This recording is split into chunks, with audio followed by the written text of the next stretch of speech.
So quick recap then, since it sounds like almost all of us are pretty familiar with this. Phase 1, just really looking into that inflammation, chemical, physiological processes. We're looking at edema control, really making sure we're bringing that down. Range of motion stuff, making sure that we're diving into that, addressing fears and beliefs, educating on the process of rehab, really doing a lot of that contralateral limb training, and diving into like regional interdependence, right? So like training what you'll be training later as a result of that injury or that specific joint getting better. Pain scale and expectations, which we'll talk about in a smidge a little bit later too. And then just kind of educating on that anatomy and getting stuff back. In that first phase, does anybody have any particular standouts, questions? What do you do for this? Unsure about anything there? Everybody feels pretty good about that. Or Ariel, yeah. I find that I get caught up between, there's not like a fine line between restore and refine. I feel like it kind of blends for me. And so right now, like I was working with a patient today and I was just thinking about this like in preparation for the call. And I'm like, I feel like I thought we were in this refine state and we're going back and having to like keep honing in on that restore. So like, how do you just feel about like, should there be a hard line, or is this just kind of where we're going back and forth? I don't know. Yeah, so I would be interested to see what some of you guys feel, but there's no hard line. Let me throw that out there. I do feel like there's tests that you can do, so objectively to say like, am I ready and permissible to move into that next phase? So for instance, if we take some of these things down, so this is how I think about it at least. I'll take the limitations and the issues, and then in like, let's say a progress note, right? What things am I actually going to want to retest in order to determine like, yeah, this is like appropriate to move on to that next one. So let's say, so phase 1, we've got like inflammation, so the chemical, physiological processes going on, and edema. How would you measure for that? What do you think you would measure for edema stuff going on? Just like circumferential stuff or... Perfect. So if we see different side to side, yeah. So maybe we're doing circumferential stuff. So if you're getting within that, like either equal, I would say, before moving on to that phase 2, or very minimal, right? Like a half a centimeter or something. I'm not too worried about. Even 1 centimeter, I don't know if I'm too worried about that. You also have to keep in mind that different injuries are different. Your total knees are going to be swollen longer than others. So kind of keeping that in mind too. But okay, so we've got like circumferential measurements. Let's say range of motion. Obviously, we know to retest that objectively, we're going to literally measure range of motion. I would say the patient, it's really hard to be patient in that original phase because we all want it to be better faster than what it is sometimes. And I would say that that's where we get impatient, is the range of motion piece, which we can talk through in a little bit too in the diagnosis. But so really making sure we have either most of the range of motion and we're only missing end range, or we've got it all. So that's like a big one. So the next one, we were talking about fears and beliefs. We'll come back to that a little bit in the module 4, I think. But so identifying fears and beliefs, there's no real way to objectively test that other than like whenever you're doing your subjective part of those progress notes, like, does this still worry you? Is this still scary to you or whatever? So sometimes it's even like your subjective stuff that's telling you like, nah, they're still fearful. Like, should I be moving into this loading phase and this strength phase or not? We've got, so what else did we say?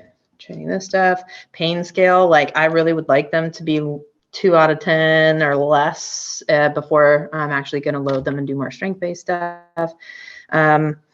Anything else anybody else has got there, like objectively that you might want to test in that phase 1? Those are probably like the big blocks. So I don't know if that's helpful, but I would say like, if any of those particular ones are like, man, this is just not there, you're still looking at something that's pretty acute, and you're still looking at something that still needs a little TLC or needs that range of motion back. Because if you don't address those, what happens in phase 2 is, hey, I still have swelling. What am I going to do to move around that? Like to get around it. Like I'm going to have to use a strategy to get around this like swollen knee or swollen hip or whatever.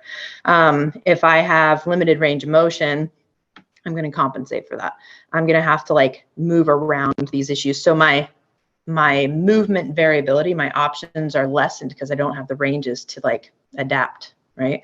If I don't get back, what else did we say? So like if I have high pain levels, what am I going to do? I'm going to like compensate and I'm going to move differently, or I'm not going to be able to load as much as you like. Does that make sense? So that kind of ties into our conversation back with Ant when we were talking about pre-running and stuff too. Like if somebody's having pain, I don't know that they're in that third phase where you're doing pre-running and running kind of stuff. Maybe they're more so still in this acute phase and you got to drop back to that restore. So does that help answer the question a little bit? They're going to overlap, especially like range of motion is one I'll throw out there, but they're going to overlap, but it's using those objective tests to see if you can move on. Is that helpful? Yeah, definitely. It was actually like specifically range of motion that I was dealing with today. Just like super short story, rotator cuff repair, 75-year-old wants to get back to golf super bad. He's had like no pain, no swelling. We like progressed him past his protocol. Now we're just doing like golf training, and I had him just like do something overhead, like laying down, and it's like his range of motion was gone again. And I was like, oh my God, what's going on? So like threw me through a loop, and I'm like, have you been doing any of your stuff at home? Which I know he hasn't. So the range of motion was a big one for me, that I was like, how far back do I step without making it feel like we're regressing? Right. But what you said makes sense. Yep. And then when you're in that phase 1 or phase 2, because again, range of motion is the one that tends to overlap a little bit. Your training rules are train the ranges that they have. So let's say rotator cuff, since you brought it up, I'm going to work 90 degrees and down all day long. Like I'm going to do punches, pulls. I'm going to do rotational stuff. I'm going to do, serratus presses. I'm going to do the stuff that I know that they have the range for. Let's say he has 130 degrees of shoulder flexion, but he doesn't have the 180. In that 180 degrees, if I still want to start working towards my overhead press or a strict press of some sort, let's do an incline press, because that's, hey, I'm laying down and I'm using the range I have, but it's not working into that range that I don't have, where I have to kind of make that face and I have to compensate and I have to do different things to work into it. So if you notice it, especially I would say supine, which is an easier gravity eliminated position, then yeah, active is going to be even tougher for them. So it's figuring out what the limiting factor is, where that's where that diagnosis is huge, which is why I love this module.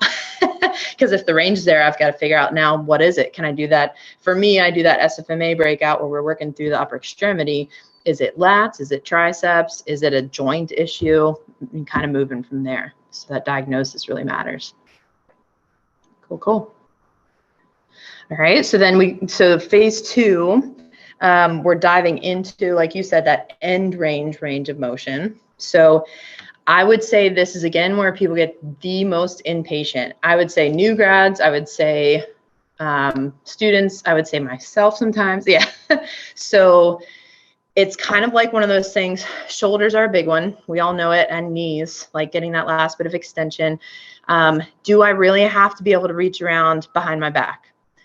The problem is, for shoulders, especially for honestly, even hips, everybody, if you don't clear end range rotation, if you're not able to get into those end ranges of motion, you need those ranges. Let's say transverse plane, you need transverse plane motion in order to get sagittal plane motion.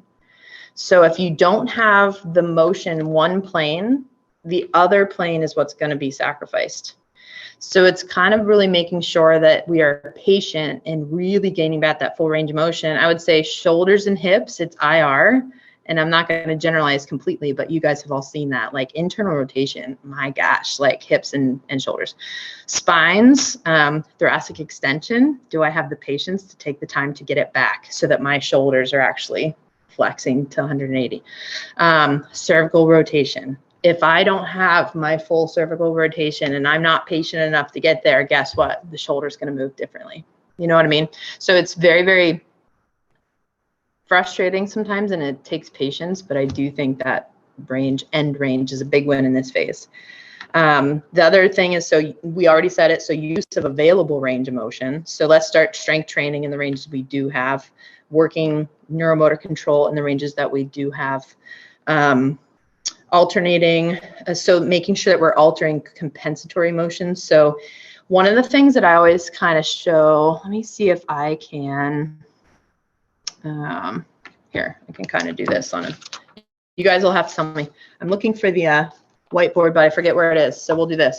Old school, paper. Okay, so if this is my, I'll draw this real quick. If this is my pattern of motion, so since we were kind of already talking rotator cuff, if this is my pattern of motion, right? So I'm always using this strategy. Think of it as like a trail that you're walking on, and I am always, always, always walking on the same trail to get to this location. If I don't want the trail to get beat down and used up and broken down or whatever, like I want to keep it a little bit more pristine, then what I have to do is make sure I give other options for trail use, right? So let's say for a shoulder, as we all know, we have everybody that wants to reach and that use that upper trap or use that anterior shoulder dump or whatever, right? So how many times have you worked on that? If that's my only strategy, then that trail is going to be beaten down. But if I have all these other strategies and movement options, I can be adaptable so that I don't have to use the same trail every time, the same type of reach every time, so that trail doesn't get beaten down. So if I give somebody more neuromotor control, more options for movement, then their adaptability increases, and I'm not getting pain every rep because I'm using different strategies each time. Does that make sense? So I think that's like a big piece of this early stage, like phase 2, is figuring out, man, like motor control wise, what can I do to change some of these compensatory motions? Not because it's an incorrect motion. Hopefully that was clear whenever you guys were reading through this. It's not that something's an incorrect motion, because every time that you move, you're like, there are movements that anterior scap dump is necessary, right? In order to get something or reach for something. But it's difficult if it's your only strategy, because that's where that pain comes from. And then we have correlating, so continuing diagnostics. So make sure you keep testing people through this phase. We have continued subjective report gathering. So you guys have probably seen that in that phase 2. Sometimes you stop asking questions, but we really got to keep asking questions about how things are going, like centralization, peripheralization, that type of thing. This phase, we're talking about spine stacking or postural capacity. So am I able to transmit energy to my limbs because my core is nice and strong and stable and I can use my spine? Or is that energy being lost in different places, so I'm not as efficient in my movement? And then the biggest thing in this phase is just body weight competency. Can I actually like control my own body? Because if I start loading it up right away, and I can't even control my body, now we're kind of talking legs here. For shoulders, again, it's like, can I actually control my arm in this like below 90-degree area? Why would I load something if I'm not able to control that in itself? So those are kind of like the big blocks. Let's say we'll kind of walk through and you guys can give me your 2 cents. So let's start. You're first on my screen, Kayla. So anything in particular, Kayla, that stands out for you as difficult in this phase, or a limiting factor, or something that you've had to be thinking about for this phase? I mean, kind of like you already alluded to, I think the hardest thing in this phase for me is like that movement competency, particularly with upper extremity. I think it's like, I find it easier to show people like their movement options in the lower body, especially with like cueing and different things like that. But exactly what you were saying, like that shoulder hike and just some like overextension in the T-spine with elevation and end range motion. I feel like those are some of the hardest things I've found to overcome in like the movement competency piece of this phase.